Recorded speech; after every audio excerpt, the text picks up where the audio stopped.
नमस्ते दोस्तों, स्वागत है आपका हमारे YouTube channel story tube back पर, जहां आपको मिलेगा ढेर सारी कहानियां और नोवेल का समावेश। अगर आप हमारे चैनल पर नए हैं तो सब्सक्राइब करना ना भूले। तो चलो करते हैं वीडियो को शुरू।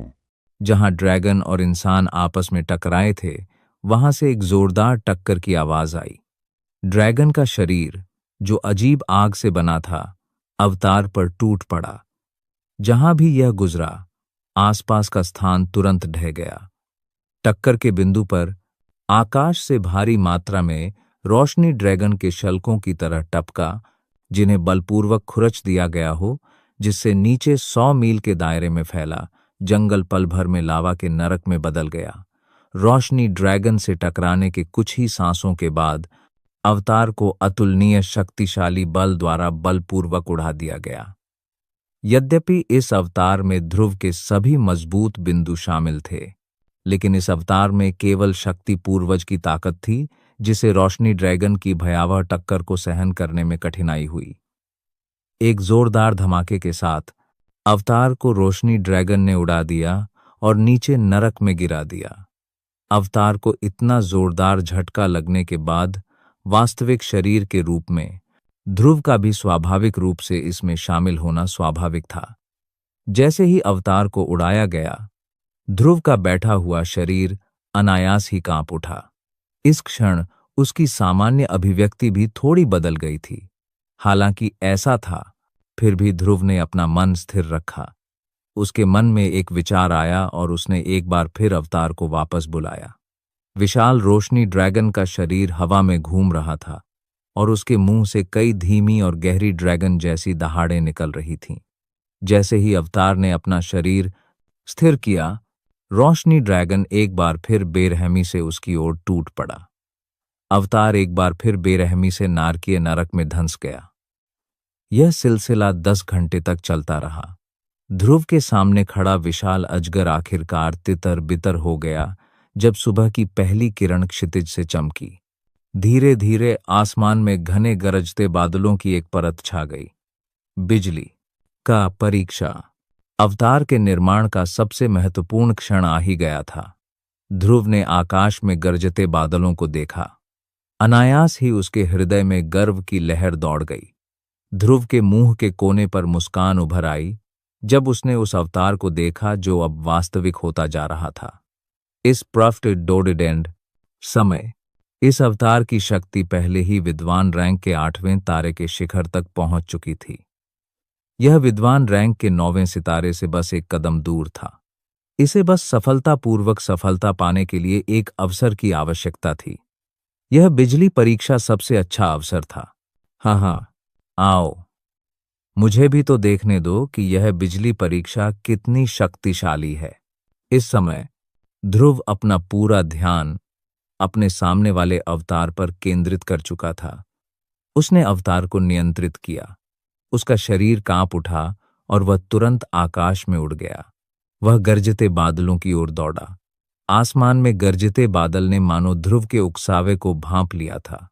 एक तेज गड़गड़ाहट के बाद अचानक गरजते बादल से एक 100 फुट चौड़ा वज्र निकला, मानो कोई बिजली का अजगर दुनिया में उतर आया हो और उसने इस अवतार पर बेरहमी से हमला कर दिया हो। हाँ, अवतार ने भी आकाश की ओर एक लंबी गर्जना की। उसकी दाहिनी मुट्ठी में एक शक्ति इकट्ठी हो गई। जब बिजली का वज्र पास आया तो उसने एक जोरदार मुक्का मारा और बिजली के वज्र के सिर पर जोर से वार किया। विस्फोट। अवतार के गले से एक भयंकर दहाड़ निकली। बिजली का वज्र अचानक दर्जनों टुकड़ों में टूट गया। इसके तुरंत बाद वह इस दुनिया से गायब हो गया। ध्रुव ने भी अवतार के शरीर में बढ़ती अशांत ऊर्जा को महसूस किया। उसके हृदय का गर्व आसमान छू गया। उसने एक बार फिर लंबी दहाड़ लगाई और आकाश की ओर हंसा। हाँ, क्यों? क्या इतनी ही कुदरती ताकत होती है? ये तो खुजली खुजलाने जैसा है। हाँ, फिर आओ। इस उकसावे ने मानो वज्रमेघ का क्रोध पूरी तरह भड़का दिया। अगले ही पल वज्रमेघ एक क्षण के लिए मंथन करने लगा और फिर एक साथ सैकड़ों वज्र गिर पड़े। वे निर्दयता से ध्रुव के अवतार पर टूट पड़े।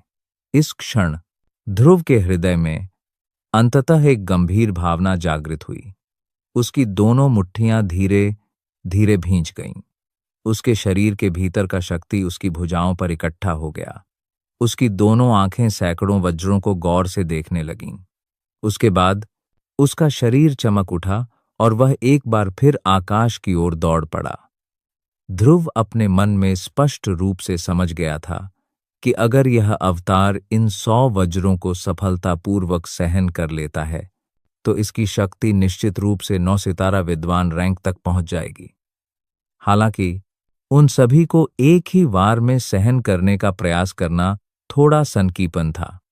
इसलिए ध्रुव ने अपनी पूरी ताकत लगाकर उन 100 वज्रों में से एक हिस्से को एक साथ इकट्ठा होने से पहले ही चकनाचूर कर दिया। वरना अगर वज्र सचमुच गिरता तो उसे रोकने में मुश्किल होती। ध्रुव की चीख जोरदार निकली। उसने अवतार को काबू में किया और आगे की ओर एक मुक्का मारा। मुक्का बेरहमी से उसके सामने बिजली की तरह गिरा। टकराना, एक जोरदार धमाका हुआ और बिजली टूट गई। ध्रुव का शरीर भी गायब हो गया। अगले ही पल एक और जोरदार गड़गड़ाहट हुई। बिजली का एक और बोल्ट धीरे धीरे दुनिया से गायब हो गया। दुर्भाग्य से, हालांकि ध्रुव ने अपनी पूरी ताकत लगा दी थी, फिर भी यह अवतार बहुत कमजोर था। यह सिर्फ 8 सितारा विद्वान था। इसके लिए इन 100 वज्रों का सामना करना अब भी बहुत मुश्किल था। हाँ, विस्फोट! ध्रुव ने अपनी पूरी ताकत लगाकर एक और मुक्का मारा। यह उसका आखिरी मुक्का भी था। उसने पूरी ताकत से वज्र की ओर मुक्का मारा था। टकराना, बिजली टूट गई। ध्रुव का अवतार भी बेकाबू होकर जमीन पर गिर पड़ा। हालांकि इस समय आकाश में 100 में से आधे से अधिक बिजली के वज्र एक साथ इकट्ठा हो गए और एक और भी अधिक भयावह बिजली वज्र में बदल गए। बिजली का वज्र आकाश की ओर दहाड़ता हुआ बढ़ा। एक भयंकर गर्जना के बाद बिजली का वज्र चमकता हुआ ध्रुव के गिरते हुए शरीर के सामने आ पहुंचा। उसने अपना विशाल मुंह फैलाया और एक भयावह वज्र ने ध्रुव के शरीर पर बेरहमी से प्रहार किया। ध्रुव के हृदय से एक अदृश्य स्पष्ट ध्वनि प्रकट हुई। ध्रुव की कसकर बंद आंखें तुरंत खुल गईं। उसी क्षण ध्रुव के शरीर के भीतर से एक राजसी आभा अचानक फूट पड़ी। ध्रुव के शरीर पर बेरहमी से प्रहार करने वाला वज्र एक बार फिर चकनाचूर हो गया। ध्रुव का गिरता हुआ शरीर भी खाली जगह में रुक गया। ऊपर बिजली के ड्रैगन को देखते हुए उसकी अभिव्यक्ति गंभीर थी।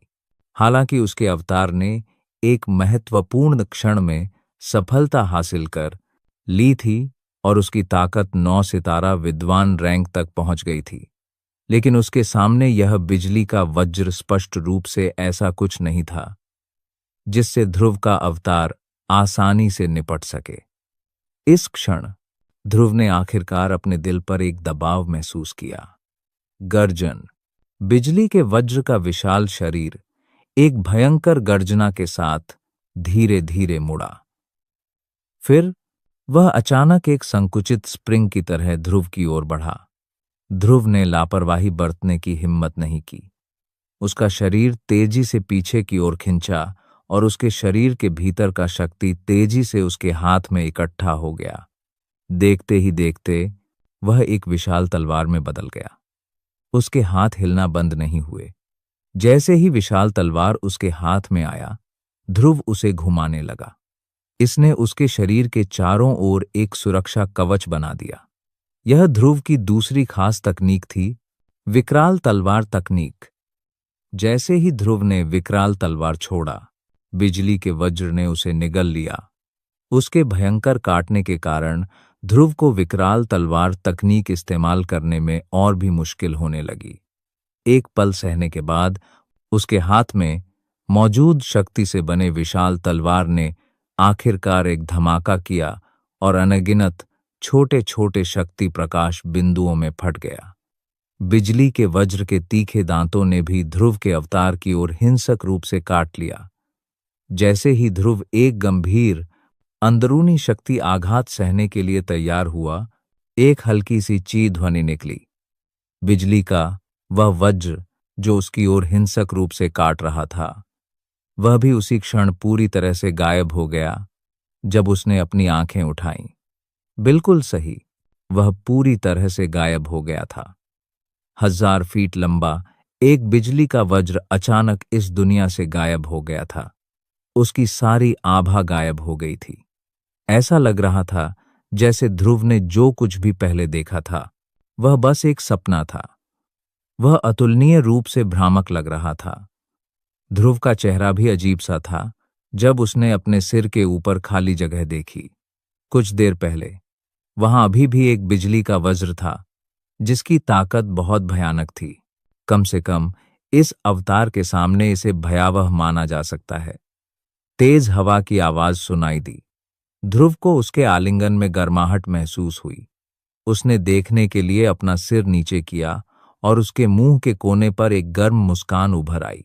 इस समय ध्रुव के आलिंगन में जो व्यक्ति था वह छोटा जिन्न था।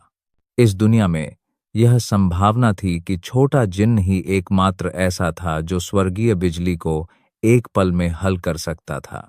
ध्रुव की हथेली ने नन्हे जिन्न को आलिंगन में लेकर प्यार से सहलाया। नन्हा जिन्न भी ध्रुव की बांह पर लिपटकर खेलने लगा। बीच बीच में वह अपनी छोटी सी जीभ से ध्रुव की उंगली चाटता, जिससे ध्रुव का दिल और भी गर्म हो जाता। छोटे जिन्न, धन्यवाद। अचानक ध्रुव के मुंह से ऐसा वाक्य निकला। छोटा जिन्न को भी समझ आ गया और उसका चमकीला सुनहरा शरीर और भी जीवंत दिखाई देने लगा। ध्रुव मुस्कुराया और छोटा जिन्न को अपनी बाहों में जकड़ लिया। उसने अपना सिर उठाकर आकाश को देखा। वहां गरजते बादल एक पल के लिए मंडराए, फिर अंततः छूट गए। आकाश आखिरकार दोपहर के करीब पहुंच रहा था। ध्रुव का ध्यान अपने शरीर पर लौट आया और उसकी आंखें धीरे धीरे खुल गईं। उसने एक लंबी सांस छोड़ी और आंखें उठाकर सामने देखा। एक पल में तीनों अवतार ध्रुव के सामने प्रकट हो गए। अवतारों के एकत्र होने के बाद अगला चरण संलयन प्रक्रिया थी। यह प्रक्रिया संघनन प्रक्रिया से कहीं अधिक सरल थी। जब तक तीनों अवतारों के भीतर मौजूद शक्ति एक ऐसी अवस्था तक पहुंच जाते जहां वे एक साथ संलयित हो सकें, तब तक संलयन प्रक्रिया बहुत सरल होती। सरल शब्दों में, इस प्रक्रिया के लिए पर्याप्त समय की आवश्यकता होती थी। समय पूरा होने पर अवतारों का निर्माण होता था। जब तीनों अवतार एक साथ मिल गए तो 10,000 मील की दूरी के अंत में दो आकृतियां अंततः आ पहुंचीं। तीनों अवतारों का मिलन बस समय की बात थी। यह बात ध्रुव को आश्वस्त कर रही थी। हालांकि इस समय सबसे महत्वपूर्ण बात यह थी कि ध्रुव ने दो ऐसी आभाओं को महसूस किया था जो बहुत अनुकूल नहीं थीं। उन दोनों आभाओं के स्वामी भी ध्रुव की ओर बहुत तेज गति से दौड़ रहे थे। 2 7 सितारा शक्तिदेव। हुह मुगेश, तुम सचमुच मुझसे निपटने में सक्षम हो। उस स्थिति में मैं विनम्र नहीं होऊंगा और इतनी बड़ी रकम स्वीकार नहीं करूंगा। ध्रुव के मुंह के कोनों पर मुस्कान आ गई जब उसने 2 शक्तिशाली आभाओं को महसूस किया जो तेजी से उसकी ओर आ रही थीं। दूर क्षितिज पर 2 काले धब्बों को देखते ही एक बर्फीली चाप सी उभर आई। जब दोनों लोग पहुंचे तो ध्रुव ने भी उन 3 अवतारों पर नजर डाली जो अभी भी विलय के बीच में थे। उसने तुरंत अपनी आस्तीनें लहराईं और तीनों अवतार तुरंत 3 ऊर्जाओं में बदल गए जो ध्रुव के शरीर में प्रवेश कर गईं। संलयन अवस्था में अवतारों के संलयन में केवल समय लगता था। यह तब तक ठीक था जब तक उनके शरीरों के भीतर की ऊर्जा पूरी तरह से संलयित हो सकती थी। संलयन कहाँ हुआ इससे कोई फर्क नहीं पड़ता था। हाँ, मुझे विश्वास है कि आप ही ध्रुव हैं। उस व्यक्ति के आने से पहले ही एक जोरदार और बेबाक हौंसी, जो किसी भी तरह की बुरी मंशा से प्रेरित नहीं लग रही थी, सुनाई दे चुकी थी। हालांकि ध्रुव के कानों में पड़ते ही वह एक ठंडी हौंसी में बदल गई। ध्रुव ने तुरंत मुस्कुराते हुए जवाब दिया, अगर मैं कहूं कि मैं ध्रुव नहीं हूं तो क्या आप मुझ पर विश्वास करेंगे? हाँ हाँ, चूंकि आप हैं इसलिए छिपाने की कोई जरूरत नहीं है। यह बेकार है। ध्रुव ने कंधे उचका दिए और कुछ भी कहने से इनकार कर दिया। अगर वह सच बोलता तो कोई उस पर यकीन नहीं करता। वह असल में ध्रुव नहीं था। यह नाम तो बस एक नाम था।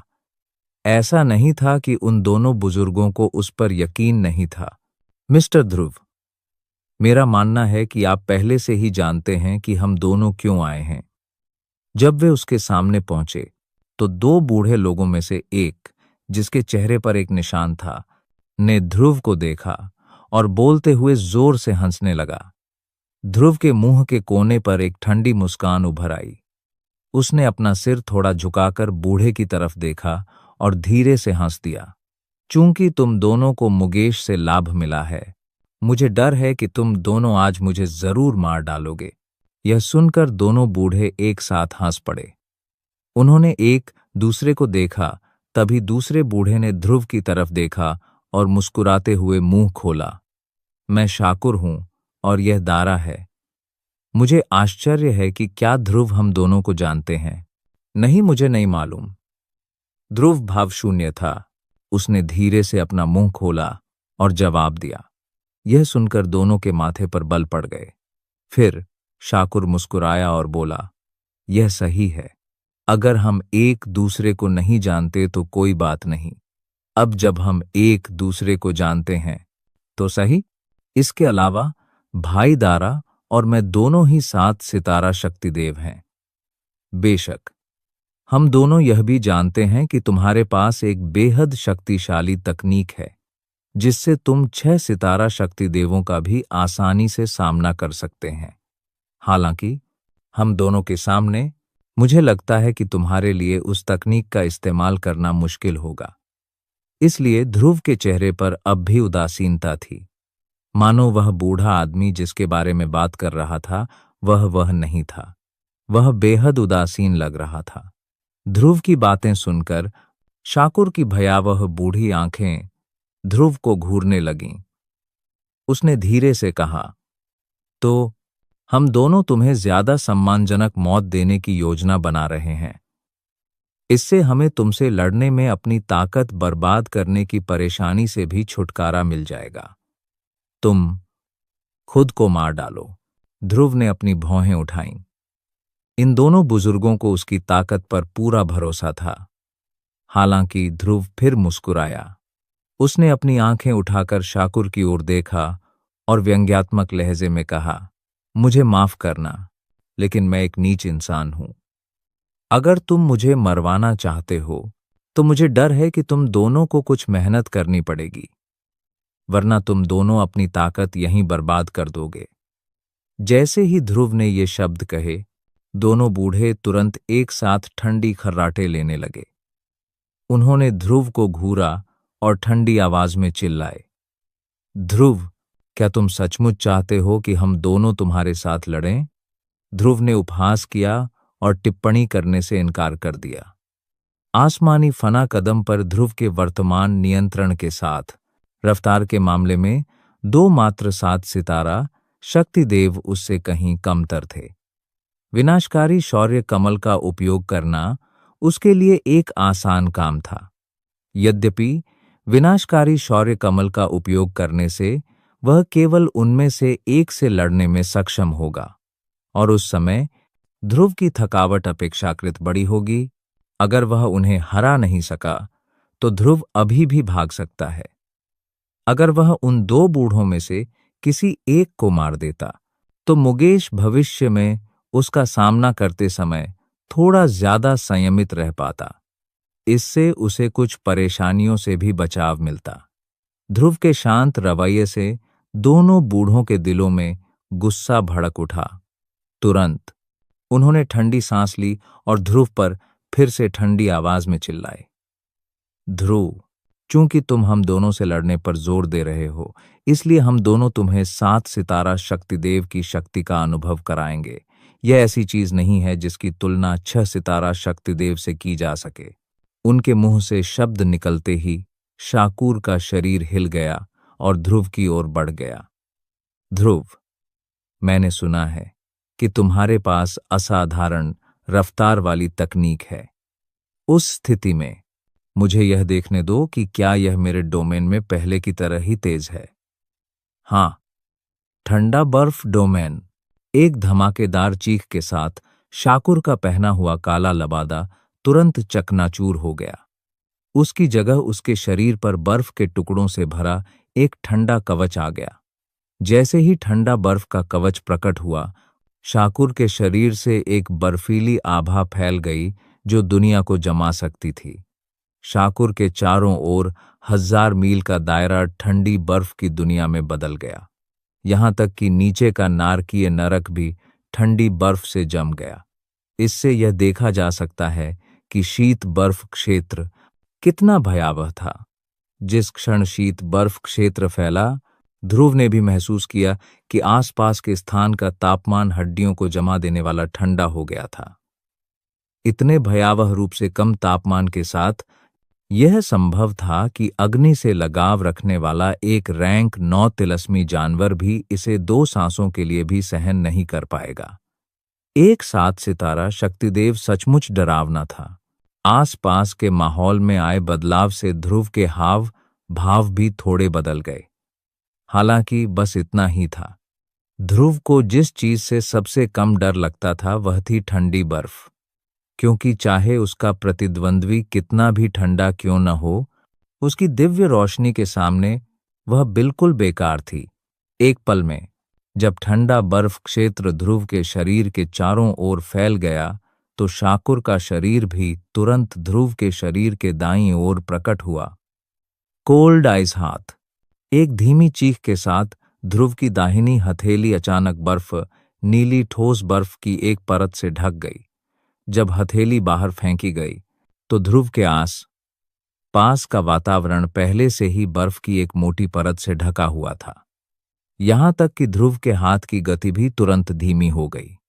पीछे हटने की कोई जगह न पाकर ध्रुव की आंखें अचानक तेज हो गईं।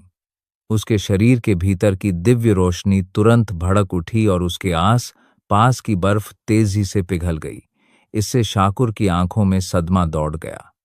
दिव्य रोशनी की शक्ति सचमुच भयावह थी। पूरी तरह से प्रज्वलित होने से पहले उसमें इतनी शक्ति समाहित थी। यह सचमुच भयावह था। हालांकि शाकुर आखिरकार एक 7 सितारा शक्तिदेव था। चाहे ध्रुव के पास दिव्य रोशनी हो या न हो, वह ध्रुव की ताकत से जरा भी नहीं डरता था। तुरंत ही उसके शरीर के भीतर बर्फीली शक्ति तेजी से उमड़ पड़ी।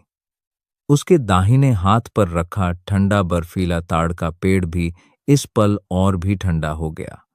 जहां भी वह ठंडा बर्फीला ताड़ का पेड़ गुजरता, आयाम भी जम जाता। ध्रुव के मुंह से एक ठंडी सिसकारी निकली। उसने अपना दाहिना हाथ घुमाया और उसकी हथेली से एक दिव्य रोशनी फूट पड़ी, जिससे उसका पूरा हाथ दिव्य रोशनी की हथेली में बदल गया। हाँ, एक धीमी चीख के साथ ध्रुव की हथेली जोर से ठंडी बर्फ की हथेली से टकराई। इस हथेली में कोई शक्तिशाली तकनीक नहीं था, बस उसमें एक भयावह आभा थी जो एक दिव्य रोशनी की थी। आखिरकार ध्रुव के स्तर पर एक साधारण तकनीक पहले से ही उसकी शक्ति की जरूरत को पूरा करने में असमर्थ था। ऐसे समय में अपनी शक्ति का इस्तेमाल करना तकनीक के इस्तेमाल से भी ज्यादा शक्तिशाली हो सकता है। यह बात ध्रुव की हथेली देखकर शाकुर के हाव भाव में आए बदलाव से साफ जाहिर थी।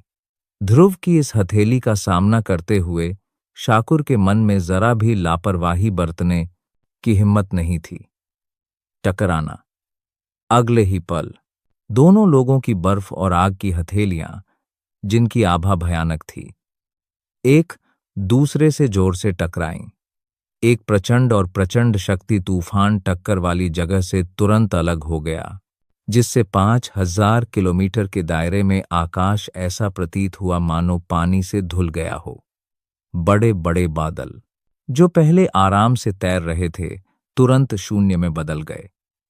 जिस जगह वे दोनों टकराए थे वह पहले ही दोनों हथेलियों के नीचे ढह चुका था और एक गहरे गहरे और अंतहीन खाली स्थान में बदल गया था। शाकुर भी ध्रुव के शरीर की आभा देखकर दंग रह गया।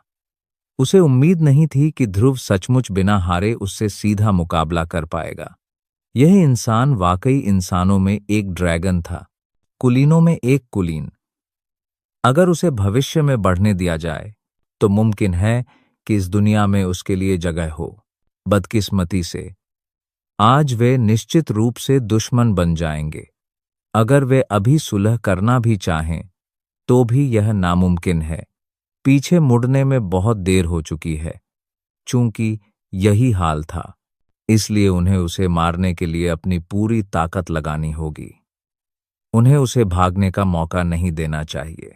मन में यह विचार आते ही बर्फीली शक्ति तेजी से शाकुर की हथेली पर जमा हो गई, जो अभी तक ध्रुव की हथेली से अलग नहीं हुई थी। उसका दाहिना हाथ कांप उठा और एक भयावह शक्ति तुरंत फूट पड़ी। इस क्षण ध्रुव के हाव भाव एक बार फिर बदल गए। कुछ ही देर बाद उसने महसूस किया कि एक भयावह शक्ति उसके शरीर पर आक्रमण कर रही है। उसका शरीर बेकाबू होकर पीछे की ओर उड़ गया। इस समय ध्रुव का हृदय अतुलनीय रूप से गंभीर था। 7 सितारा शक्तिदेव वाकई असाधारण था। अगर वह होता भी तो भी उसके लिए उसका जोरदार विरोध करना बेहद मुश्किल होता। उसके मन में एक विचार कौंधा और उसके शरीर के भीतर दिव्य रोशनी तुरंत भड़क उठी। उसने उस छिपी हुई शक्ति को, जो फूटने ही वाली थी, बलपूर्वक अपने घेरे में ले लिया। दिव्य रोशनी की भयावह जलन ने उसे तुरंत ही बलपूर्वक निगल लिया और परिष्कृत कर दिया। ध्रुव का उड़ता हुआ शरीर भी कांप उठा। वह हवा में खड़ा हो गया और अपना सिर उठाकर शाकुर की ओर देखने लगा। इस पहली बातचीत में ध्रुव को काफी छुपा हुआ नुकसान हुआ होगा। स्वाभाविक रूप से वह इस आदमी को अपने दिल में याद रखेगा। ध्रुव की सलामती देखकर शाकुर के माथे पर अनायास ही बल पड़ गया। उसे तुरंत एहसास हुआ कि उसने ध्रुव के शरीर में जो छिपी हुई शक्ति डाली थी, उसे ध्रुव की दिव्य रोशनी ने बलपूर्वक निगल लिया था। इससे शाकुर के दिल में एक अतुलनीय आघात हुआ। यह ध्रुव वाकई एक असाधारण व्यक्ति था। ऐसा तरीका वाकई अनोखा था। बेशक दूसरी ओर इस समय शाकुर के दिल में ध्रुव का भार एक बार फिर बढ़ गया था। वह अपने दिल में यह भी समझ गया था कि ध्रुव को हराना उसके लिए आसान नहीं होगा। टकराना। आकाश में प्रकाश की 2 किरणें, एक बर्फ और एक अग्नि, जोरदार धमाके के साथ टकराईं और तुरंत अलग हो गईं। जैसे ही प्रकाश बिखरा, प्रकाश के भीतर से 2 आकृतियां प्रकट हुईं। वे थीं ध्रुव और शाकुर। इस समय ध्रुव के कपड़े थोड़े क्षतिग्रस्त हो गए थे। उसकी मूल रूप से ऊंची आभा भी कुछ मंद पड़ गई थी। हालांकि ऐसा होने के बावजूद उसकी आंखों में युद्ध की ऊंची भावनाएं अभी भी छिपी नहीं थीं। शाकुर सचमुच 7 सितारा शक्तिदेव बनने के योग्य था। ध्रुव की वर्तमान शक्ति के साथ अगर उसने कोई चाल नहीं चली और शाकुर से सीधे युद्ध नहीं किया, तो सच कहूं तो ध्रुव शाकुर का मुकाबला नहीं कर पाएगा। आधे दिन में ध्रुव और शाकुर के बीच अनगिनत वार हो चुके थे। हालांकि पहले हमले के बाद से शाकुर और भी ज्यादा खतरनाक होता जा रहा था। उसके हर हमले और अंदाज ने ध्रुव को पूरी तरह से दबा दिया।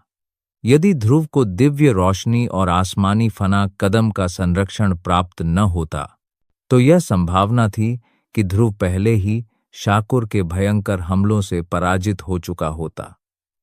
इस समय हालांकि ध्रुव इसे स्वीकार करने के लिए तैयार नहीं था। उसके पास यह स्वीकार करने के अलावा कोई विकल्प नहीं था कि 7 सितारा शक्तिदेव वास्तव में असाधारण था। ऐसी ताकत निश्चित रूप से ऐसी चीज नहीं थी जिसकी तुलना बूढ़े नाथ जैसे व्यक्ति से की जा सके। हालांकि उसी समय जब ध्रुव ने अपने दिल में दबाव महसूस किया, तो शाकुर का दिल उससे भी ज्यादा सदमे में था। 3 सितारा शक्तिदेव की ताकत के साथ शाकुर वास्तव में अपने जैसे 7 सितारा शक्तिदेव के खिलाफ इतने लंबे समय तक बिना हारे मजबूती से लड़ने में सक्षम था। अगर ऐसी युद्ध उपलब्धि कहीं भी रखी जाती तो शायद कोई भी उस पर विश्वास नहीं करता। यह जानना जरूरी है कि 7 सितारा शक्तिदेव के रूप में शाकुर पहले ही 6 सितारा शक्तिदेव की सीमा पार कर चुका था। उसे सचमुच एक उच्च स्तरीय शक्तिदेव माना जा सकता था। इतनी ताकत के साथ उच्च स्तरीय शक्तिदेव जैसे तिलस्मी जानवर भी उसे आसानी से उकसाने को तैयार नहीं होते। हालांकि उनके सामने खड़ा ध्रुव वास्तव में इतना सक्षम था। वे अपने दिल की गहराइयों से कैसे हैरान नहीं होते। हालांकि पहले हुए आदान प्रदान में शाकुर ऐसी स्थिति में था जहां वह ध्रुव को दबा रहा था, लेकिन उसका दिल किसी और से ज्यादा साफ था कि ध्रुव को दबाने के बावजूद उसे जरा भी फायदा नहीं हुआ था। ध्रुव की फुर्ती इतनी तेज थी कि अगर ध्रुव को किसी और सितारे से अपनी ताकत बढ़ाने की इजाजत मिल जाती तो मुमकिन था कि दबाया जाने वाला कोई और ही हो। इसके अलावा ध्रुव के शरीर पर लगी दिव्य रोशनी का उसके बर्फीले शक्ति पर बेहद गहरा दमनकारी प्रभाव था। चाहे वह कितनी भी बार हमला करे, हर बार जब वह ध्रुव को चोट पहुंचाने ही वाला होता तो भयावह दिव्य रोशनी के कारण उसे पीछे हटने पर मजबूर होना पड़ता। यही कारण था कि शाकुर को ध्रुव से सबसे अधिक डर लगता था। अगर ध्रुव के शरीर की रक्षा दिव्य रोशनी से न होती तो भले ही उसकी चाल धीमी न होती, शाकुर को पूरा भरोसा था कि वह उसे हरा देगा। दुर्भाग्य से अगर उसे पता चलता कि ध्रुव ने अपनी चाल पूरी तरह से नहीं दिखाई है तो उसे कैसा लगता। शाकुर की बर्फीली नीली आंखें ध्रुव को घूर रही थीं। उसकी आंखें थोड़ी सिकुड़ गईं। फिर उसने ध्रुव की ओर हाथ जोड़कर मुस्कुराते हुए कहा, ध्रुव, तुम सचमुच एक अद्भुत प्रतिभाशाली व्यक्ति हैं। कोई आश्चर्य नहीं कि वह बूढ़ा नाथ भी तुमसे जरा भी लाभ नहीं उठा सका। बूढ़े नाथ की हार अन्यायपूर्ण नहीं थी। यह सुनकर ध्रुव बेरुखी से मुस्कुराया। उसने भी शाकुर की तरफ हाथ बढ़ाते हुए मुस्कुराते हुए कहा, तुम भी बुरे नहीं हो, तुम भी असाधारण हो। साथ सितारा शक्तिदेव की तुम्हारी शक्ति के कारण कोई भी तुम्हें जरा भी नीची नजर से देखने की हिम्मत नहीं कर सकता। हाँ, चूंकि यह बूढ़ा आदमी तुम्हें बर्फीली तकनीक से पराजित करने में असमर्थ है, इसलिए कृपया इस बूढ़े को अनुचित व्यवहार के लिए क्षमा करें। अपनी आवाज सुनाने से पहले ही शाकुर की नजर दारा पर पड़ी, जो दूर से युद्ध देख रहा था। उसने मुंह खोला और मुस्कुराते हुए कहा, भाई दारा, इतने लंबे समय तक देखने के बाद तुम्हें ध्रुव की क्षमता के बारे में भी पता चल गया होगा। इस बूढ़े व्यक्ति के लिए उसे हराना वाकई मुश्किल है। आइए हम दोनों मिलकर हमला करें और जल्दी से इस लड़ाई को खत्म करें ताकि हम वापस रिपोर्ट कर सकें। शाकुर की बातें सुनकर दारा का कुछ कठोर चेहरा, जिसके चेहरे पर एक जख्म का निशान था, थोड़ा हिल गया। उसने पहले भी उन दोनों के बीच की लड़ाई देखी थी। इस समय वह भी ध्रुव की असली ताकत देखकर बेहद हैरान था। हालांकि उसे उम्मीद नहीं थी कि अंत में यही शाकुर उसे हमला करने के लिए कहेगा। दारा की क्रोधित निगाहें भी तुरंत ध्रुव पर टिक गईं। उनकी आंखों में आग की लपटें उठ रही थीं, जो एक उग्र शेर में बदल गईं और ध्रुव पर अपना खूनी मुंह खोल दिया। तुम्हारी दिव्य रोशनी बहुत शक्तिशाली है। इस समय ध्रुव को भी पता था कि अगर वे दोनों सचमुच हमला करते हैं तो यह पहले जैसा साधारण मुकाबला नहीं होगी, बल्कि यह एक सच्ची लड़ाई होगी। या तो ध्रुव मर जाएगा या दोनों का सफाया हो जाएगा। केवल एक ही विकल्प था।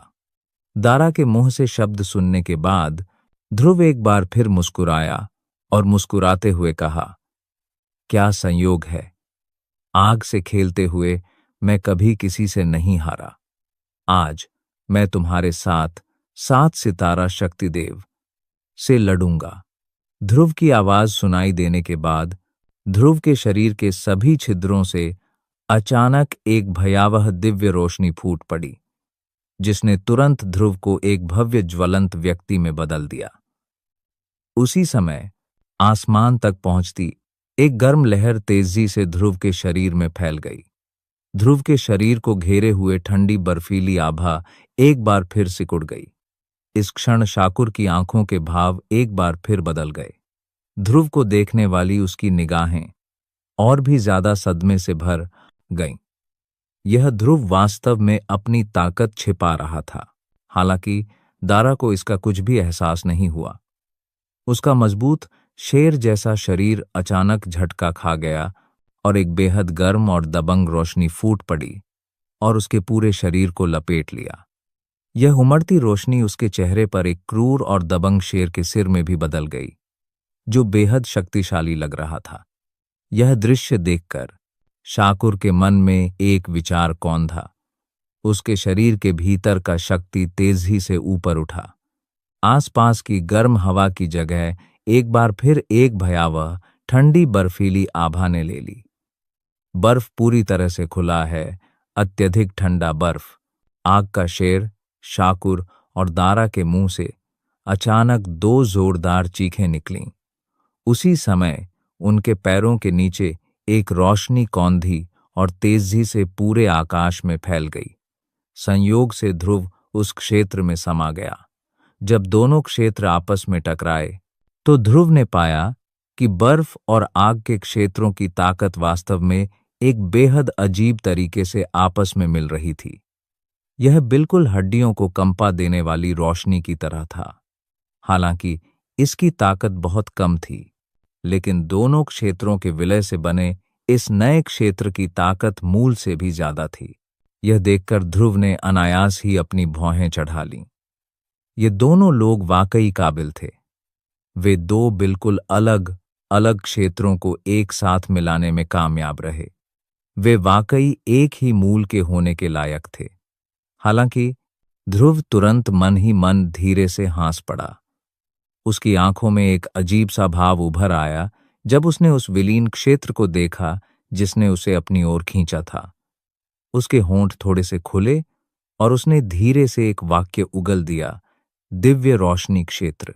जैसे ही उसकी आवाज सुनाई दी, एक भयावह दिव्य रोशनी की लहर अचानक बिजली की तरह फैल गई, जिसके केंद्र में ध्रुव था। शीत बर्फ क्षेत्र और सिंह रोशनी क्षेत्र क्षण भर में पूरी तरह डूब गए। आकाश में केवल भयावह दिव्य रोशनी ही बची थी, जो भयंकर रूप से जल रही थी। इस समय शाकुर और दारा की भौहें आपस में कसकर जुड़ गईं। उन्हें उम्मीद नहीं थी कि ध्रुव की दिव्य रोशनी वास्तव में इतनी शक्तिशाली थी। यह वास्तव में उनके विलय किए गए क्षेत्र को पूरी तरह से नकारने में सक्षम थी। ऐसा लग रहा था कि ध्रुव को दबाने के लिए इस क्षेत्र का उपयोग करना असंभव था। शाकुर और दारा ने एक दूसरे को देखा और एक साथ सिर हिलाया। उनके शरीर चमक उठे और वे ध्रुव की ओर तेजी से बढ़े। हाँ, अत्यधिक ठंडी बर्फात्मा। अचानक शाकुर के मुंह से एक जोरदार चीख निकली। उसने अपना दाहिना हाथ भींच लिया और उसके शरीर में जमी ठंडी बर्फीली शक्ति तेजी से जम गई।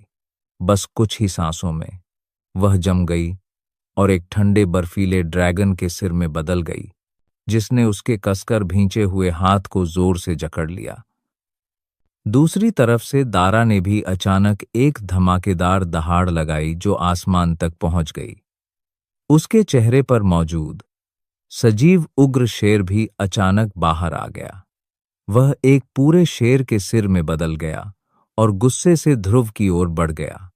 लेकिन दारा की बाईं मुट्ठी अचानक जोर से शेर के सिर में घुस गई। फिर उसके पैर अचानक खाली हवा में उठे और एक बार फिर ध्रुव की ओर तेजी से बढ़े। एक पल में शाकुर और दारा तेजी से एक दूसरे के पास पहुंचे। देखते ही देखते ड्रैगन और शेर दोनों ने मिलकर उन्हें बुरी तरह कुचल दिया। बर्फ, क्रिस्टल, रोशनी, शेर, जानवर। अगले ही पल उन दोनों के बीच से एक भयानक दहाड़ निकली जो न तो ड्रैगन थी और न ही शेर। इससे पूरा इलाका हिल गया।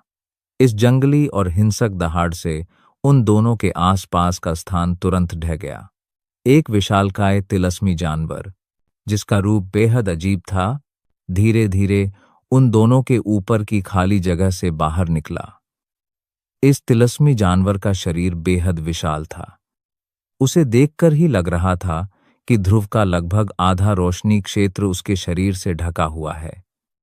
उसका शरीर भी शाकुर और दारा के संयुक्त क्षेत्र जैसा ही था। गर्मी में बेहद ठंडा तापमान घुला हुआ था।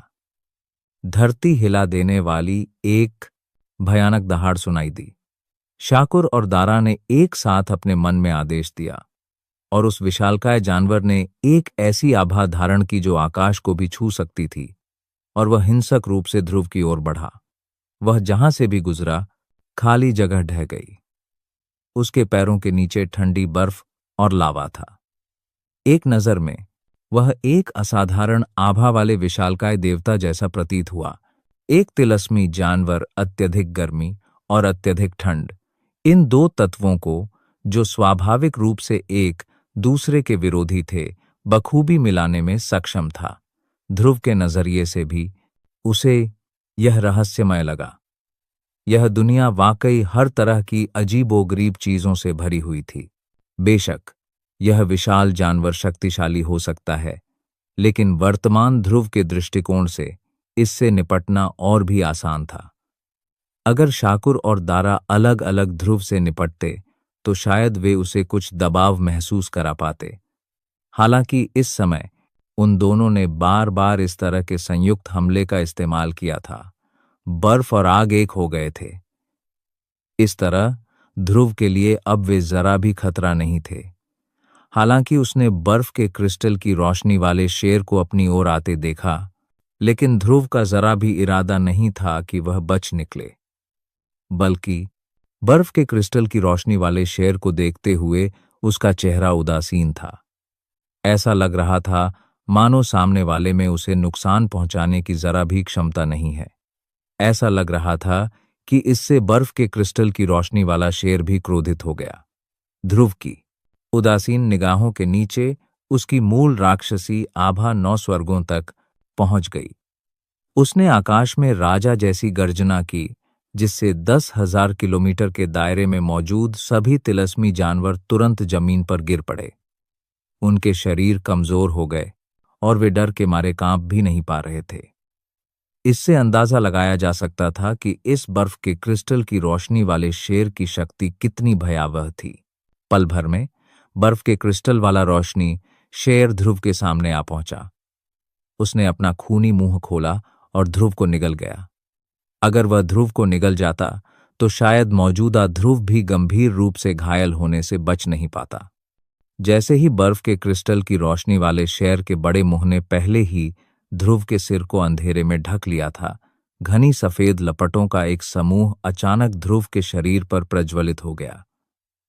जिस समय घनी सफेद लपटें प्रज्वलित हुईं, उसी समय बर्फ के क्रिस्टल रोशनी शेर का विशाल पर्वत जैसा शरीर अचानक वहीं जम गया। शाकुर और दारा के चेहरे पर तुरंत ही एक अजीब सा भाव उभर आया जब उन्होंने देखा कि बर्फ की एक पतली परत तेजी से बर्फ के क्रिस्टल रोशनी शेर के मुंह से फैलकर उसके पूरे कारमान देखा पूरे शरीर पर फैल गई। बर्फ के क्रिस्टल रोशनी शेर, जो एक क्षण पहले तक बेहद शक्तिशाली था, इस क्षण पूरी तरह से बर्फ की मूर्ति में बदल गया था। इस समय शाकुर और दारा तुरंत भयभीत हो गए। ध्रुव और एक विशाल बर्फ की मूर्ति आकाश में 1,00,000 फीट की ऊंचाई पर खड़ी थी।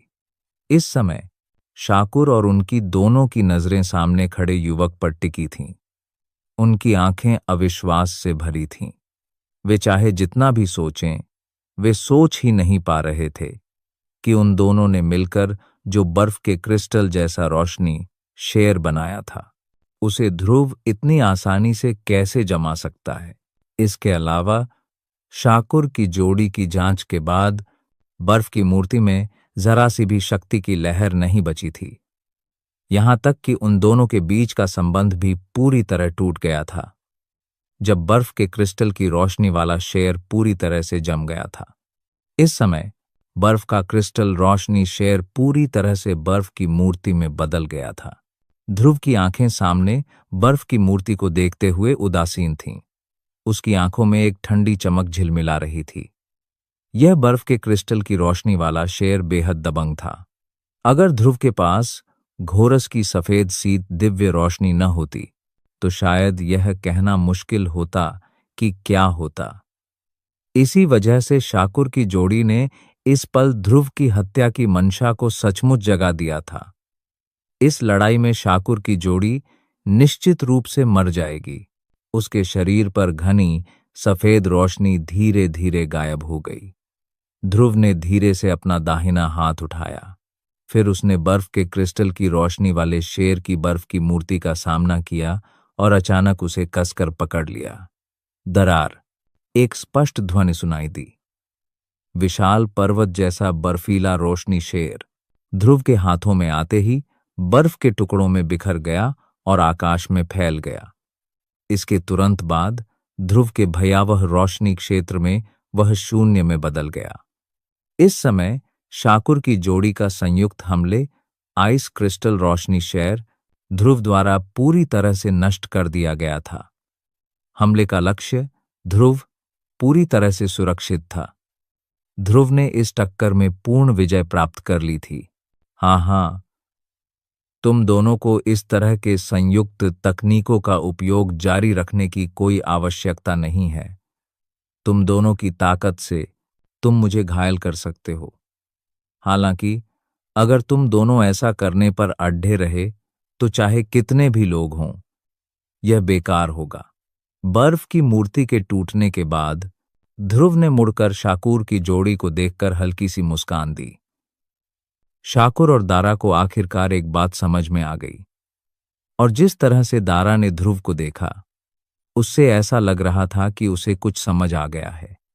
दारा और शाकुर ने एक दूसरे को देखा।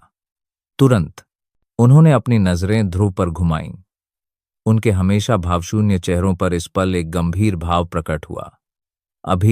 अभी तुम्हारे शरीर पर जो चीज थी वह सफेद शीत दिव्य रोशनी थी, है ना? केवल उस तरह की भयानक चीज ही हमारे बर्फ के क्रिस्टल की रोशनी वाले शेर को आसानी से खत्म कर सकती है। दारा की बात सुनकर ध्रुव बस मुस्कुराया और कुछ भी कहने से इनकार कर दिया। चूंकि उसने अपनी पहचान बताने की हिम्मत की थी, इसलिए उसे इस बात का डर नहीं था कि ये दोनों उसे पहचान लेंगे, क्योंकि अगर वे उसे नहीं भी पहचानते तो भी वह उन्हें अभी और यहीं मार डालता। यह देखकर कि ध्रुव ने इनकार नहीं किया, दारा को अपने दिल में जवाब पता चल गया। इस पल उसकी गंभीर अभिव्यक्ति और भी गंभीर हो गई। मूल मार्शल दुनिया में चाहे कोई भी हो, दिव्य रोशनी एक भयानक चीज थी। आखिरकार सभी जानते थे कि दुनिया की सभी दिव्य रोशनियां पहले ही आत्माओं में बदल चुकी थीं। उनकी शक्ति भी एक अवर्णनीय रूप से भयानक स्तर पर पहुंच चुकी थी। उस स्तर पर वे पहले से ही दुनिया में सच्चे शिखर अस्तित्व थे। इस दुनिया में युवा पीढ़ी के जिन सदस्यों को वे चुन सकते थे, वे सभी मनुष्यों में ड्रैगन थे। यहां तक कि कुछ बड़े दलों के पूर्वजों को भी उन्हें देखते ही उनके साथ अच्छा व्यवहार करना पड़ता था। हालांकि उन्होंने इस समय ध्रुव की दिव्य रोशनी आत्मा को नहीं देखा था, लेकिन इस सफेद शीत दिव्य रोशनी का नाम ही उन दोनों के हाव भाव बदलने के लिए पर्याप्त था। सफेद शीत दिव्य रोशनी शब्द सुनते ही शाकुर की अभिव्यक्ति भी तुरंत गंभीर हो गई। मुकेश, वह मूर्ख, वह जितने लोगों को उकसा सकता था उनमें से उसे सिर्फ इस तरह के व्यक्ति को उकसाना था जिसे स्वर्ग का आशीर्वाद प्राप्त है। दारा भी शाकुर के दिल के विचारों को समझ गया। उसने तुरंत ठंडी सांस ली और धीमी आवाज में बोला, अब कुछ भी कहना बेकार है। इधर उधर की शिकायत करने की बजाय चलो अपनी ताकत जुटाकर उसे यहीं मार डालें, वरना हम दोनों को भी अपनी रक्षा करना मुश्किल हो जाएगा। दारा की बातें सुनकर शाकुर आखिरकार होश में आया। उसने तुरंत जोर से सिर हिलाया और कुछ भी कहना बंद कर दिया। उसका शरीर अचानक कांप उठा। उसके पूरे शरीर का आभा मंडल चरम पर पहुंच गया। फिर उसने धीरे से दारा को सिर हिलाया। ध्रुव की ओर बढ़ते हुए उसका शरीर चमक उठा। जैसे ही वह आगे बढ़ा, शाकुर के बड़े हाथ ने हवा पकड़ ली। कुछ ही देर बाद उसकी उंगली में बंधी स्टोरेज अंगूठी चमक उठी और शाकुर के हाथ में एक बर्फीली तलवार आ गई। तलवार कांप उठा और एक बर्फीली आभा फैल गई। इससे तलवार में एक ठंडक भी आ गई, जिससे लोग उसे देखते ही बेकाबू होकर कांप उठते। जैसे ही तलवार हिली, शाकुर की आक्रमण गति भी अत्यंत भयानक स्तर पर पहुंच गई। पल भर से भी कम समय में शाकुर और ध्रुव के बीच की दूरी केवल 100 मीटर रह गई। इस समय शाकुर के हाथ में तलवार अचानक उसके सिर के ऊपर उठ गई। यह तलवार, जो मूल रूप से 1000 साल पुरानी बर्फ थी, चिलचिलाती धूप में शाकुर के सिर के ऊपर लटके एक और चमकते सूरज की तरह थी। इस चकाचौंध भरी रोशनी ने ध्रुव को भी अनायास ही आंखें मूंद लेने पर मजबूर कर दिया। बर्फ की सीलिंग स्लैश। बर्फ तोड़ते हुए 10,000 हमले। एक भयंकर गर्जना आकाश तक पहुंची। हालांकि शाकुर का शरीर आगे बढ़ता रहा, लेकिन तेज धार वाली चमक और भी तेज गति से ध्रुव की ओर बेरहमी से टूट पड़ी। ध्रुव की नजरें तलवार की चमक पर टिकी थीं और उसके चेहरे का भाव और भी ठंडा होता जा रहा था। उसने अपना हाथ हवा में भींच लिया और उसकी हथेली से एक दिव्य रोशनी तुरंत निकल पड़ी। पल भर से भी कम समय में एक विशाल दिव्य रोशनी की तलवार तेजी से बन गया। विशाल तलवार को ध्रुव के बगल में रखा गया और उसके शरीर पर एक भयानक दिव्य रोशनी फिर से प्रज्वलित हो उठी। साथ ही विशाल दिव्य रोशनी तलवार के भीतर की शक्ति भी तेजी से बढ़ गई। ध्रुव के दिल में एक धीमी चीख निकली। अगले ही पल उसके हाथ में पकड़ा विशाल तलवार अचानक बाहर आ गया। उस विशाल तलवार से एक अतुलनीय चमकदार आग की लपटें निकलीं और शाकुर के तलवार की चमक से जोरदार टक्कर हुई। टक्कराना। शाकुर और ध्रुव के बीच अचानक एक जबरदस्त विस्फोट हुआ। एक बेहद भयावह शक्ति तूफान तुरंत चारों दिशाओं में फैल गया। पल भर में 50 किलोमीटर के दायरे में फैला खाली स्थान पूरी तरह से एक अंतहीन शून्य में बदल गया। विस्फोट के केंद्र से एक ऐसा आयामीय तूफान निकला जिसने वहां मौजूद 3 लोगों के दिलों की धड़कनें बढ़ा दी। एक बर्फ थी और एक आग, दोनों पहले आपस में टकरा रहे थे। इस समय जब ये 2 शक्तिशाली तत्व फूट पड़े तो ऐसी शक्ति वाकई भयावह थी। आकाश में भयावह ऊर्जा तूफान के पूरी तरह गायब होने से पहले ही दारा की आकृति चुपचाप ध्रुव के शरीर के दाहिनी ओर प्रकट हो गई। उसकी मूल रूप से बड़ी मुट्ठियां इस समय पूरी तरह से जानवरों के पंजों में बदल गई थीं। एक मुक्का ध्रुव के सिर पर जोर से लगा। अगर यह हमला होता तो ध्रुव की पूरी ताकत के बावजूद उसकी मौके पर ही मौत हो जाती। दारा का यह हमला निर्दयी कहा जा सकता है। इस समय तो ऐसा लग रहा था कि उसने दूसरे पक्ष की तैयारी न होने का फायदा उठाया है। रोशनी शेर तोड़ो। अचानक दारा के मुंह से शेर जैसी दहाड़ निकली। मुट्ठी, जो शून्य को चीरती हुई, ध्रुव के चेहरे तक पहुंच चुकी थी। मुट्ठी से निकली तेज हवा के कारण ध्रुव के चेहरे की त्वचा से चीरने वाले दर्द की लहरें निकल रही थीं। उसमें से हल्का सा ताजा खून रिस रहा था। टकराना। एक मुक्का मारा गया और एक हट्टा कट्टा आकृति तुरंत उड़ गई। उसकी छाती पर एक विशाल मुक्के का निशान था जो किसी गहरे गड्ढे जैसा था। उसके मुंह से निकले आंतरिक अंगों के टुकड़ों में ताजा खून मिला हुआ था, जिससे उसके कपड़ों का एक बड़ा हिस्सा लाल हो गया। तुरंत ही उसका शरीर एक टूटते हुए तारे की तरह नीचे पर्वत श्रृंखला से टकराकर जोर से टूट गया। चुपके से हमला करना अच्छी आदत नहीं है। आकाश में ध्रुव का अतुलनीय रूप से विशाल बायां हाथ धीरे धीरे अपने मूल आकार में लौट आया। हालांकि वह एक बार फिर बैंगनी सुनहरे गरुड़ के शल्कों की परत से ढक गया था। उसका विशाल हाथ इस समय गरुड़ के पंजे में बदल गया था, जो कुछ भयावह लग रहा था। जो आकृति पहले उड़कर भेजी गई थी वह वास्तव में दारा की थी, प्राचीन गरुड़ कवच और गोरिल्ला कांच का शरीर। ध्रुव की भयानक ताकत के आगे 7 सितारा शक्तिदेव दारा के लिए भी इस मुक्के का सामना करना मुश्किल होगा। इसके अलावा पिछली स्थिति में ध्रुव व्यावहारिक रूप से बच निकलने में असमर्थ था। अगर उसने प्रतिक्रिया भी की तो इसमें कोई संदेह नहीं था कि वह मर जाएगा। स्वाभाविक रूप से दारा के हृदय में रक्षात्मक रेखा कमजोर हो गई थी। उस समय ध्रुव के लिए हमला करने का यह सबसे अच्छा समय था। झटका। एक व्यक्ति जो थका हुआ और पस्त लग रहा था पहाड़ी नदी से बाहर आया। उसकी आंखों में गरिमापूर्ण भाव था।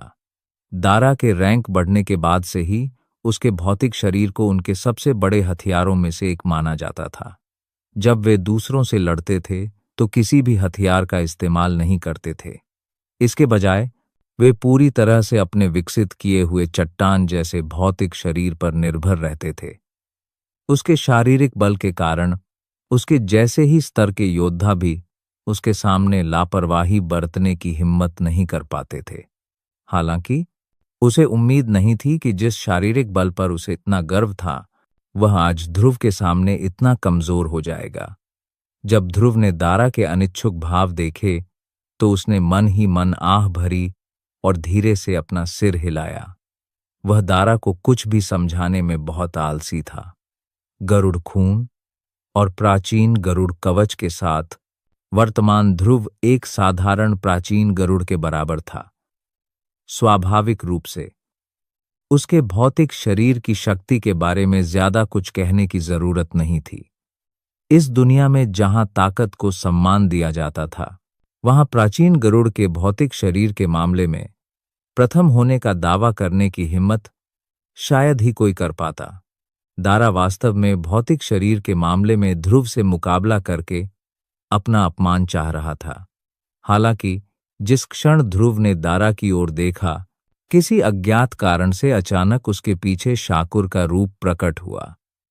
उसके हाथ में पकड़ा हुआ चौड़ा ब्लेड ध्रुव पर टूट पड़ा। क्या तुम दोनों बस इतना ही जानते हो? एक संयुक्त हमला। अगर तुम मुझे नहीं हरा सकते तो तुम चुपके से हमला करोगे। चाहे कुछ भी हो, तुम एक 7 सितारा शक्तिदेव हो और सीधे हमला करो। उसके ये शब्द कहने से पहले ही ध्रुव का दाहिना हाथ तुरंत एक सारोड़ के हाथ में बदल गया। उसके गरुड़ के पंजे में जकड़ा दिव्य रोशनी तलवार भी तुरंत बर्फ के चौड़े ब्लेड से टकराकर कट गया। एक तीखी आवाज सुनाई दी। ध्रुव के हाव भाव तुरंत बदल गए। यह तीखी आवाज उसके हाथ में रखे दिव्य रोशनी तलवार से आ रही थी। जब दारा ने यह दृश्य देखा तो उसके चेहरे पर अनायास ही एक ठंडी मुस्कान आ गई। उसने ध्रुव के दिव्य रोशनी तलवार की ओर देखा जो टूटने ही वाला था और उपहास किया। नादान, क्या तुमने सचमुच सोचा था कि हम दोनों तुम्हारे खिलाफ लड़ने के लिए ऐसा तरीका अपनाएंगे? क्या तुम उसके इस कट को बहुत ज्यादा तुच्छ नहीं समझ रहे हो? शाकुर का यह ब्लेड 1000 साल पुरानी रहस्यमयी बर्फ से बना है। इसमें 1000 साल पुरानी रहस्यमयी बर्फ की आत्मा भी मिली हुई है। पहला वार बर्फ की सील तोड़ना बस एक आवरण है। दूसरा वार बर्फ की आत्मा का वार इसकी असली ताकत है। हालांकि तुम्हारी दिव्य रोशनी असाधारण है, लेकिन अगर तुम सोचते हो कि तुम इस वार को इतनी आसानी से बच सकते हो तो तुम दूसरों को बहुत कम आंक रहे हो। अगले ही पल दारा की बात पूरी होने से पहले ही ध्रुव के हाथ में रखा दिव्य रोशनी तलवार अचानक फट गया। इसके अलावा ध्रुव के शरीर के चारों ओर अत्यंत ठंडी बर्फ जम गई, यहां तक कि रोशनी क्षेत्र को भी उसे पिघलाने में कठिनाई हो रही थी। कुछ ही देर बाद चुपके से एक धातु जैसी आवाज सुनाई दी। ध्रुव का शरीर तुरंत पीछे हट गया। उसकी गरुड़ वाली भुजा अब बर्फ की एक परत से ढकी हुई थी। बर्फ के नीचे एक ब्लेड का निशान हल्का सा दिखाई दे रहा था। हालांकि बर्फ की वजह से उसका खून भी पूरी तरह जम गया था।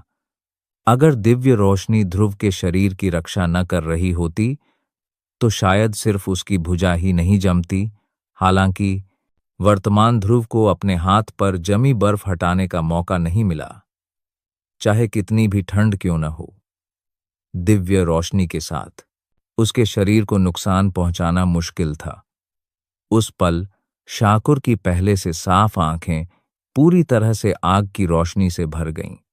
फिर भी शाकुर को उसके शरीर से बस एक ही चीज महसूस हुई, वह थी अंतहीन भयावह ठंडक।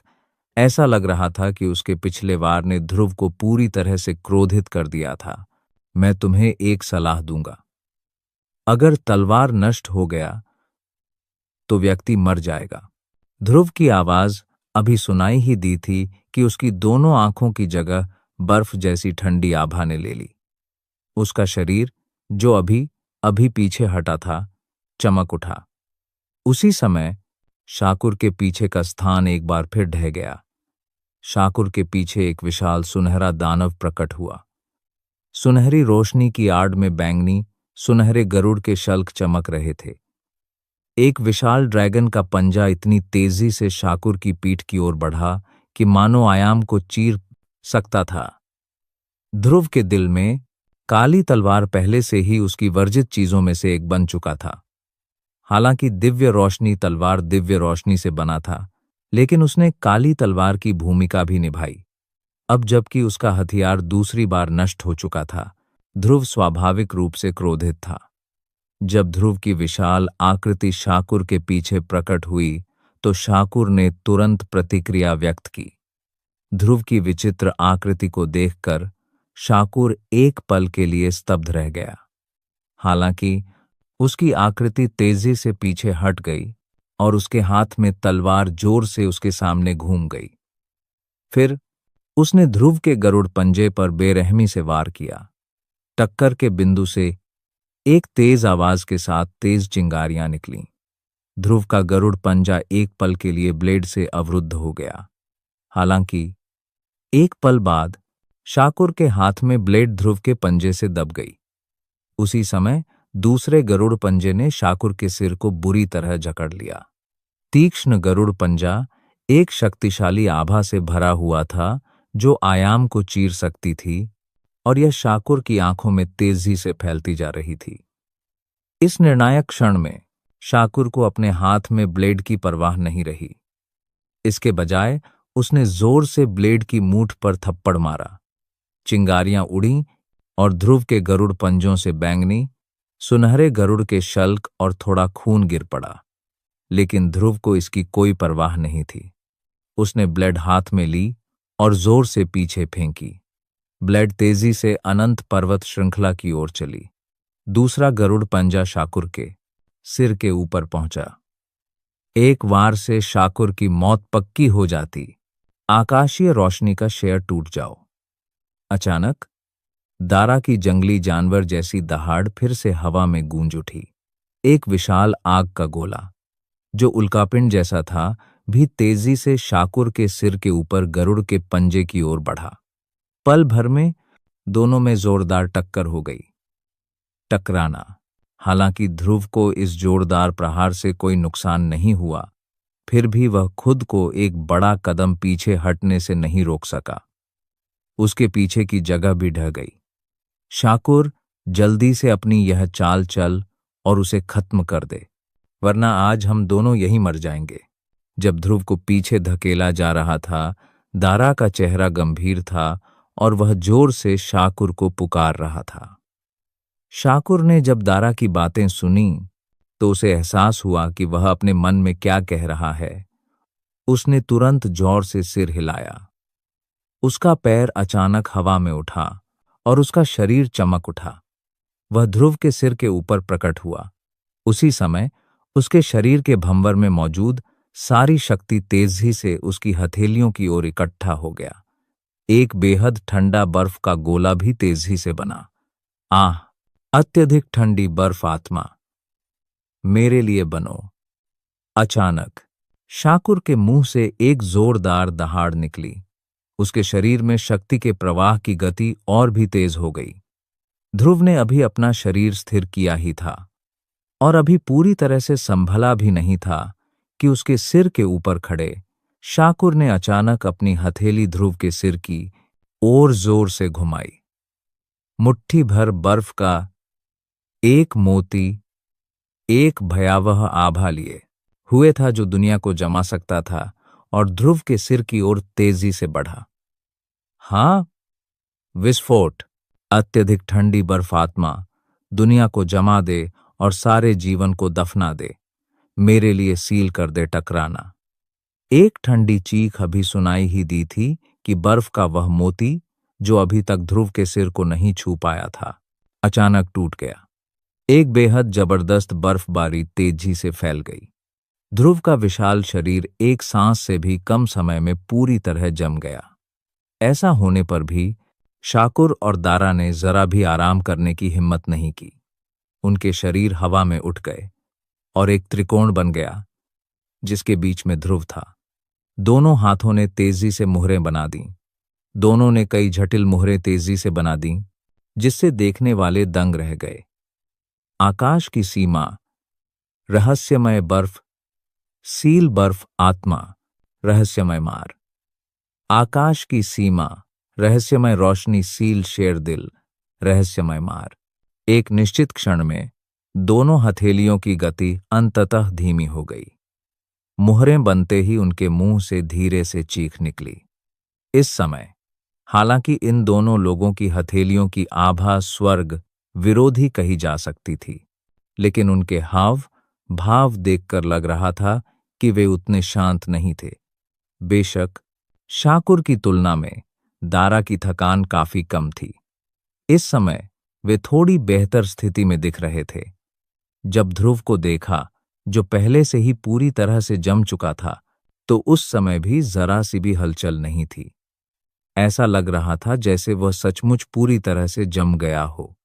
जैसे ही शाकुर और दारा ने अपनी हथेलियों पर मुहरें बनानी समाप्त की, वहां तुरंत तेज ठंडी हवा का झोंका आया। नीचे का अंतहीन पहाड़ी जंगल पहले ही जरा भी जीवन के बिना एक नारकीय नरक में बदल चुका था। ध्रुव, हम दोनों के हाथों में जो 2 हमले हैं, वे रैंक 4 की हाई लेवल तकनीक हैं। हम दोनों द्वारा इतने सालों तक लगातार ट्रेनिंग के बाद हमारे सहयोग से हम इसकी मदद से एक इंसानी रैंक की तकनीक का भी सामना कर सकते हैं। अगर तुम आज हमारा सामना कर पाते हैं, तो हम दोनों स्वाभाविक रूप से चले जाएंगे और तुम्हारे लिए चीजें मुश्किल नहीं करेंगे। जहां तक बात है कि तुम हमारा सामना कर पाते हो या नहीं, सब कुछ तुम्हारे भाग्य पर निर्भर करेगा। दारा की आवाज धीरे से सुनाई दी। जैसे ही उनकी आवाज सुनाई दी, उन्होंने शाकुर की तरफ देखा और एक साथ सिर हिलाया। उनके मुंह से एक बार फिर एक जोरदार चीख निकली जो आसमान तक पहुंच गई। अगले ही पल उनके हाथों में पकड़ी मुहरें अचानक ध्रुव की ओर टूट पड़ीं। सन्नाटा, एक मौत जैसा सन्नाटा। इस पल शाकुर और दारा की धड़कनें भी अचानक रुक गईं। दोनों की आंखें उन 2 शक्ति मुहरों को घूर रही थीं जो ध्रुव की ओर टूट रही थीं। उनके दिल बेहद बेचैन थे। जब तक वे दोनों मुहरें ध्रुव के शरीर पर टूटती रहेंगी, आज की लड़ाई खत्म हो जाएगी। आखिरकार वे दोनों आराम कर पाएंगे। भले ही उन्होंने एक असाधारण प्रतिभा को मार डाला था, लेकिन इससे उन दोनों को भविष्य में एक और भी शक्तिशाली दुश्मन को खत्म करने में भी मदद मिली थी। 10,000 feet, 1,000 feet, 100 metre, 50 metre, 10 metre, बर्फ टूट गई। इस समय दोनों हल्की सीलें ध्रुव के शरीर से बस 1 इंच की दूरी पर थीं। टकराना, एक जबरदस्त धमाका हुआ जिससे पूरा इलाका दहल उठा। तुरंत ही एक बेहद भयावह शक्ति तूफान आया। तूफान के केंद्र को देखते हुए शाकुर और दारा ने अनायास ही अपनी आंखें सिकोड़ लीं। दरार, एक स्पष्ट आवाज सुनाई दी। शाकुर और दारा अनायास ही भौहें सिकोड़ गए। उनके दिलों में एक बुरा एहसास था। दोनों ने एक दूसरे को देखा और एक दूसरे की आंखों में आश्चर्य देखा। हालांकि इससे पहले कि वे कुछ कर पाते, 1000 फुट चौड़ा गहरा काला शक्ति प्रकाश स्तंभ शक्ति तूफान के केंद्र में खाली जगह को चीरता हुआ अचानक आ गिरा। इससे पहले कि शाकुर अपनी नजरें घुमा पाता, वह उसके शरीर से जोर से टकरा चुका था। जरा सी भी आवाज नहीं हुई। शाकुर का शरीर बस कुछ सांसें ही झेल पाया। उसके बाद अचानक ही वह काले प्रकाश स्तंभ में समा गया। वह प्रकाश स्तंभ खाली जगह के किनारे पहुंचकर ही धीरे धीरे बिखरा और पीछे रह गया एक भयभीत दारा। इस समय 7 सितारा शक्तिदेव शाकुर मर चुका था। शाकुर मर गया। दारा का चेहरा उस गहरे काले प्रकाश स्तंभ को गायब होते देखकर पीला पड़ गया। उसे अभी भी उस जगह पर शाकुर की आभा का एहसास हो रहा था, मानो शाकुर अभी भी इस दुनिया में मौजूद हो। दुर्भाग्यवश आभा का वह धागा भी धीरे धीरे बिखर रहा था तथा यह समाचार दे रहा था कि शाकुर पहले ही मर चुका है। मैंने कहा है कि यदि तलवार नष्ट हो गया तो व्यक्ति मर जाएगा,